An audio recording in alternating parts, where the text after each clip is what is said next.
Will democracy survive in the next couple of years? And essentially, we are the same. Can't have government choosing winners or losers. There are so many needs that Minnesota has. What people are saying they need right now. Access to Democracy is made possible in part by a donation from Firefly Credit Union. Firefly is the new name of U.S. Federal Credit Union, which has proudly served the financial needs of the greater Twin Cities community since 1925. At Firefly, we guide our members forward and give them the power to chase dreams by delivering the financial solutions they need to get ahead. From checking accounts to mortgages, we'll light the way. We are Firefly Credit Union, and this is life illuminated. And Dr. Charles Crutchfield of award-winning Crutchfield Dermatology in Eagan.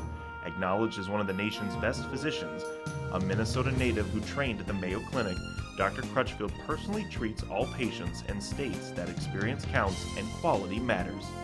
Crutchfield Dermatology, look good, feel great, with beautiful skin.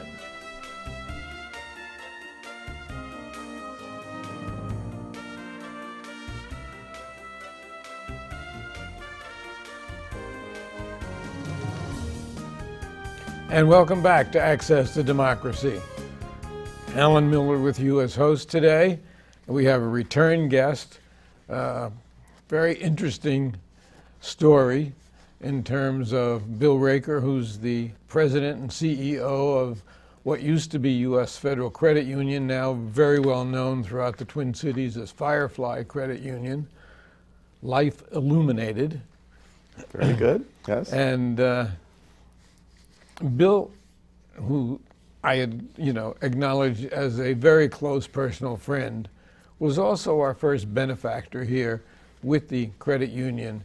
They have been with us since the beginning, and part of their donation enables us to keep this show on the air, and we've done so for 18 years, so we really appreciate that. And welcome back. Well, thank you, Alan. It's a pleasure to be back with you. Always an entertaining session when we get together. It always is. Not on my part. But in any event, I guess one of the things I want to mention up front is that you have decided it's time to retire, and which I don't understand because you're only a kid. But tell us a little bit about your history with Firefly and what prompted that decision. My history with Firefly actually encompasses a few decades. I originally got involved with the credit union back in the 1980s as a member of the board of directors, which is a volunteer aspect of the governance of the credit union, and served on the board, including the office of chair, for over 10 years, almost 11 years. And then had an opportunity to transition from the career that I had at the time with Control Data and its successor, Ceridian, to take on the CEO role of what was U.S. Federal Credit Union at the time in 1997. And so we're going on getting close to 22 years now in the CEO role. And it's been a great journey. I've had a terrific opportunity to serve our communities, to serve our members. And now it's time to go to the next stage of my life and let some new leadership come in and take the credit union to its next level as well. And do we know what the next stage of your life is going to be? Well, for a little while, I'm going to try to be retired. As I tell people, I'm not going to write a book, I'm going to read a book. I'm not going to travel, I'm going to watch Travel Channel, but we'll see how all of that evolves. My wife and I have talked about some things that we would like to do, but we're not in a rush to get them done. Okay, now one of the things that's marked your tenure as president of Firefly has been your innovation. You have innovated a lot of things, and we'll talk about some of the charitable and civic endeavors later. Mm-hmm. But one of the things that you have done, you have recognized the fact that adoption is a very costly procedure. people don't necessarily realize how costly it can be.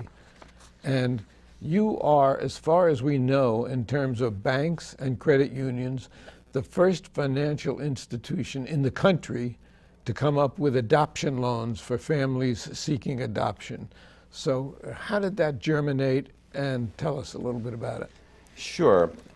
We recently hired an individual who is the financial education expert at our credit union and conducts a lot of training sessions around the Twin Cities for organizations that are interested and request it. And he personally had the experience of 2 adoptions that both were very expensive for him. I think on the last one, he said that he and his wife either had to mortgage their home or sell their home to be able to afford the adoption because of the expenses involved with it. There are literally thousands of children, babies in the country needing and wanting to be adopted. There are families who are interested in adopting them when they start the process, and in many cases find out the financial obligation that's involved. The process kind of ends. So we came up with the idea that we could have a special designated loan that was specific for adoptions. And how we constructed the loan and how it works, I'll talk a little bit about that. But when we presented our idea at a national conference of credit union executives last fall, it won national attention. It won the top prize in the competitive presentation of ideas and innovations that credit unions could consider for the future. Won top prize, national. So we were very pleased with that. One of the things that's unique and special about this kind of loan is that it's a large loan, anywhere from $20,000 to maybe $30,000, $40,000, depending upon the situation. That's uncollateralized. Basically, it's a signature loan. We make it on trust and faith that the family will pay it back, because you can't put a lien on a child like you can on a car or a mortgage on a home. So it's an unsecured loan. The way we have set it up is that the interest rate starts around 6%, which is very competitive in today's market for basically an unsecured loan. Yeah. There's a 2-year draw period because sometimes these adoption processes take quite a bit of time. And when we enter the picture is after an adopting family or an adopting parent has been vetted by an adoption agency and Lutheran Social Services here in the Twin Cities. They've been vetted that they're qualified to be an adoptive parent or an adoptive family, and then they can come to our credit union and make an application for that loan. And just this week, we have granted our very first one. And the family is adopting a child in Thailand, which they will go to in a few months to bring home the young baby, as I understand. It's very exciting for them, of course, and it's equally as exciting for our credit union to be able to help a family do a worthy thing like this. And it's an incredible first step that I'm sure is going to be picked up by other institutions. Of course, another thing that you have to do, you have to check the credit worthiness of the individual from your side. Yes, of course. Because it's a large matter of trust. Mm-hmm. Yeah, we've laid out the process. It's very well documented, and any financial institution, any lending organization in the country could do this if they wanted to. You know, it's a matter of, do you want to put that kind of trust into an adopting parent or an adopting family after the credit checks are all taken care of and after they've been vetted by the adoption agency. And, you know, incredible. It's no wonder that you won the National First Place Award for that, because it is so innovative and it is so important functionally for an adopting family to know that there is this availability to them. And, exactly. This resource can make a great deal of difference in the lives of of a child that's being adopted, as well as the family or parent that is making the adoption as well. It's a great way to strengthen families, to serve communities, and we're just thrilled that this idea came to us and that we were able to put it together, and our board of directors gave us the authority to start offering these types of loans. You've also done a lot with young adults and youth in terms of financial education, and you've been acknowledged with awards in that regard also during your tenure. So let's talk about that a little bit. Would be happy to, yes. Recently at the state convention of credit unions here in Minnesota, Firefly Credit Union was honored with 3 special awards. In other words, being the state champion in 3 different categories of credit union philosophy in action and financial education. Two programs, financial education for youth and financial education for adults. I'll talk a little bit about each of them. The youth financial education has been the outgrowth of a relationship that we developed with Burnsville High School and District 191. That's a combination of things. One is that partnering with the school and the DECA program there, we got students in grades 8 through 12 involved in this project, and they helped us design and implement a branch of the credit union housed in the high school facility. And it's staffed by high school students. They developed a special checking account and a special debit card account just for students. One of the unique things about the checking account is that at 16 years old, the student can qualify for it without a parent signature or a parent approval for them to do that. And it gives them the opportunity to independently learn about the financial experience and how the whole financial system works. So when a student signs up for the checking account, it's basically accessed through a debit card.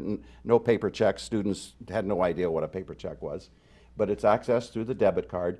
And there's a link to it that has financial education modules attached to this checking account.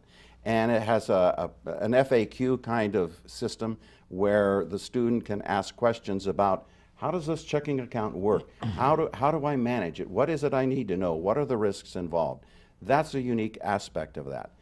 And we have also developed, along with giving the students the opportunity to learn how a financial institution operates, we are working with them to develop educational modules that are delivered in the high school to the students there about budgeting and credit and financial security, a whole host of different projects, programs that the students can access. We won the state top award for that in our asset category in 2017.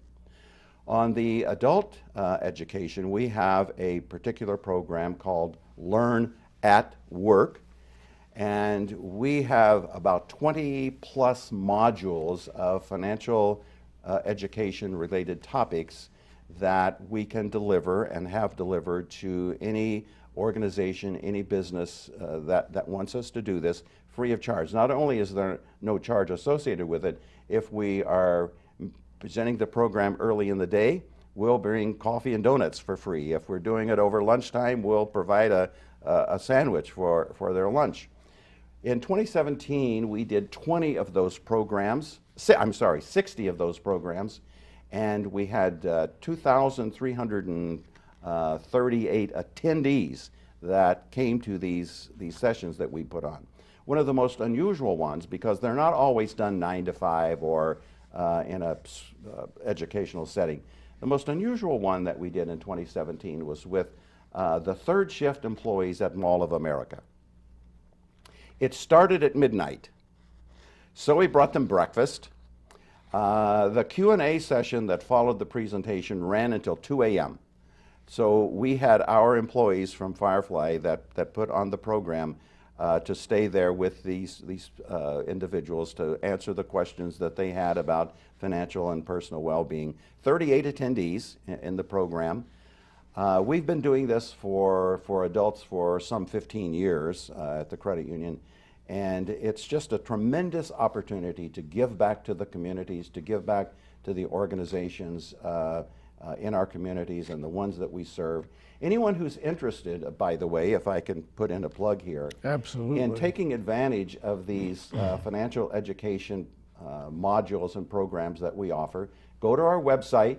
It's Firefly, C-U, Firefly, the letter C, the letter U, .org, and click on the tab that says seminars, workshops, and events, and there will be a drop down, and you can choose if you want some personal financial education and information for yourself. There's a tab to click for that.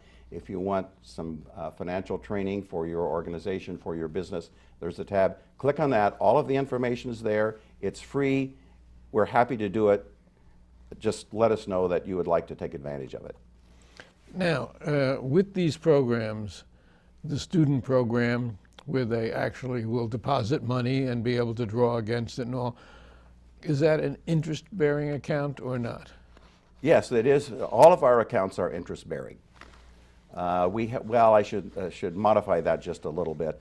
We have some accounts with some of the individuals in our community who are not allowed to have interest paid to them or to charge interest, so we have special accounts for those. But all of our accounts, checking accounts, savings accounts, are all interest-bearing, paying interest at competitive rates.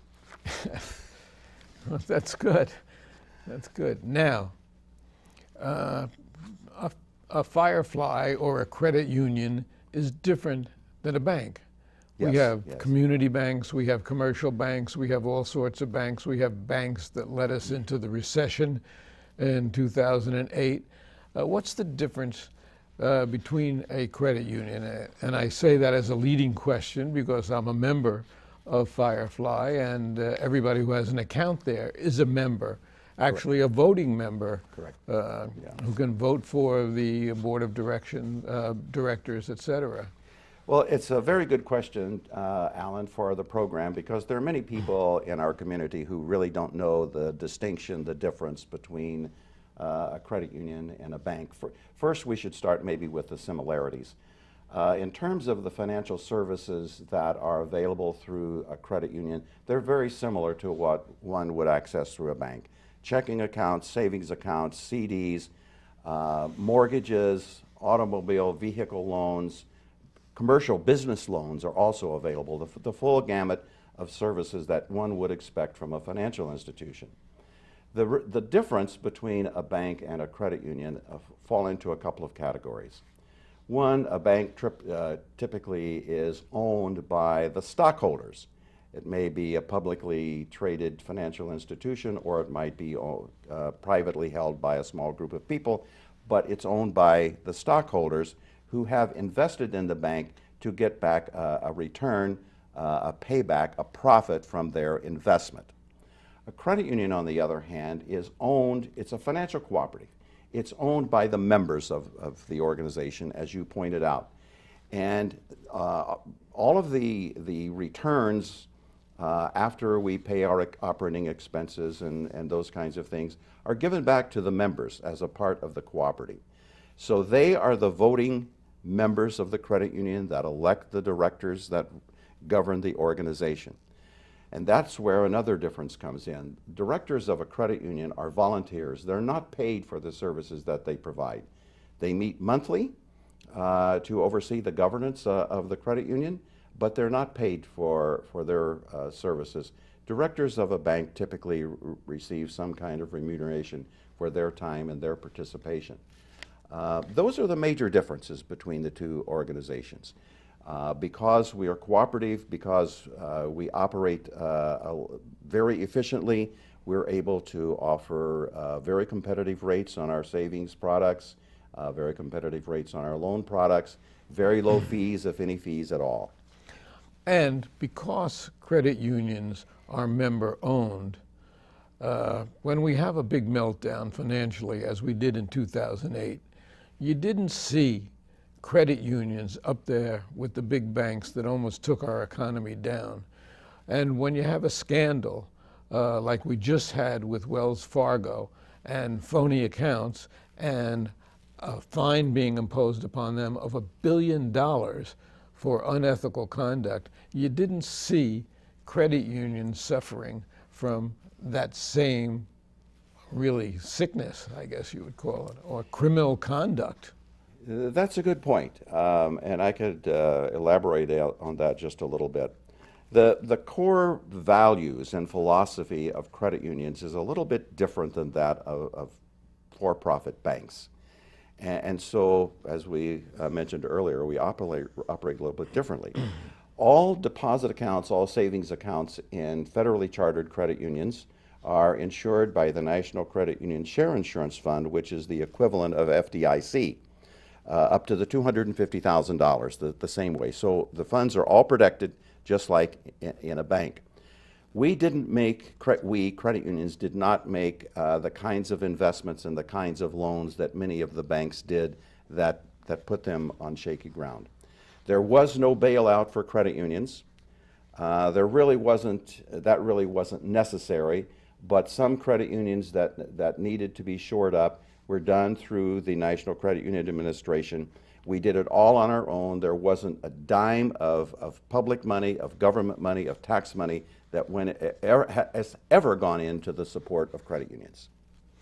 And that's a pretty big difference when you realize what we came out of between 2008 and today. Mm-hmm. Yes. Now, what about privacy and security? Are accounts as private and secure as they are with banks, even in this time of hacking? And I know that that's a big problem for everybody. Well, there are a couple of things in the headlines these days. The breach of Equifax, one of the major credit bureaus, is something that has been on lots of people's mind. The compromise of personal data through Facebook and some of the organizations that they sell the data to has all been put in the headlines. Personal privacy and security of our members' financial information and personal information is at the top of the list of things that we are concerned about. We take every precaution that is available to us that makes sense for us to apply in protecting and securing the financial and personal information of our members. Is something that we have at the top of the list every day. And we have frequent intrusion tests that are done to see how secure our firewalls are and whether or not we have vulnerabilities in any of our networks and any of our systems. And I'm happy to say that we pass all of those tests very, very successfully. We also go to great lengths to admonish and educate our members about their own individual privacy and security of financial information. Make sure that you have complex passwords on all of your accounts. And by complex, we mean that they're at least 8 characters long. They involve lowercase, uppercase, and special characters. Change them frequently. Our policy at the credit union is that I have to change my passwords at work every 90 days. Just had to change one today. Do you want to share it with us? I just forgot it. Yeah, we cannot be too vigilant in terms of cybersecurity and the potential for a breach when it comes to our own safeguarding our own personal information, as well as the credit union safeguarding the information of our members.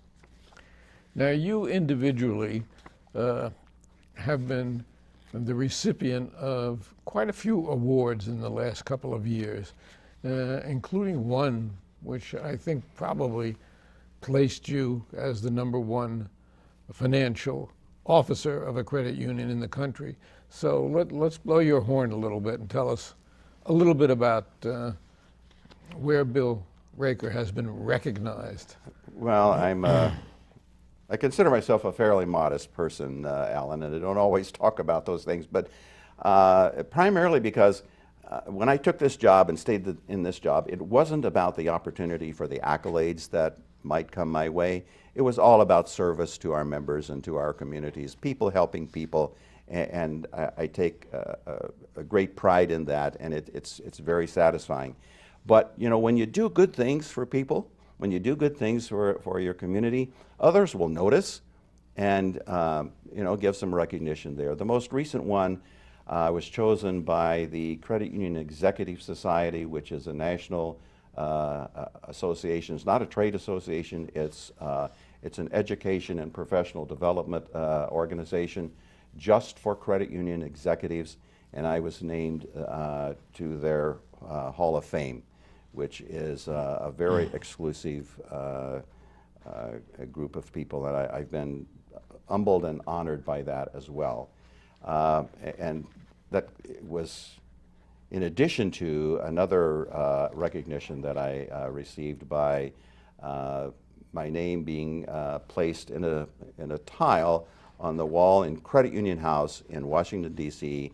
As a member of the Hall of Leaders of Credit Unions at the national level. So very proud of those distinctions. And because of our personal friendship, I'm aware that there have been others also in the last several years. And yes, you are not apt to discuss them unless prodded. So, well, you're a pretty effective prodder. well, what can I say? Now, there's a World Council of Credit Unions, and they meet throughout different countries. Is that correct? That's correct, yes. Yes, the World Council of Credit Unions is an organization that has about 160 credit unions in the country who have credit unions of some variety. Their structure differs a little bit from one country to the next. But that organization is involved in helping develop credit unions around the world. And I've had the opportunity to work on behalf of the World Council of Credit Unions and credit unions here in Minnesota in Paraguay, where I made 3 trips down there over the years to work with credit unions there. I made an exploratory trip into Cambodia and provided a report and a set of presentations on the status and needs of credit unions in Cambodia. And fortunately, I have another opportunity before I retire at the end of this year to go to Thailand as a part of a field engagement delegation from the World Council of Credit Unions to work with credit unions there in Thailand.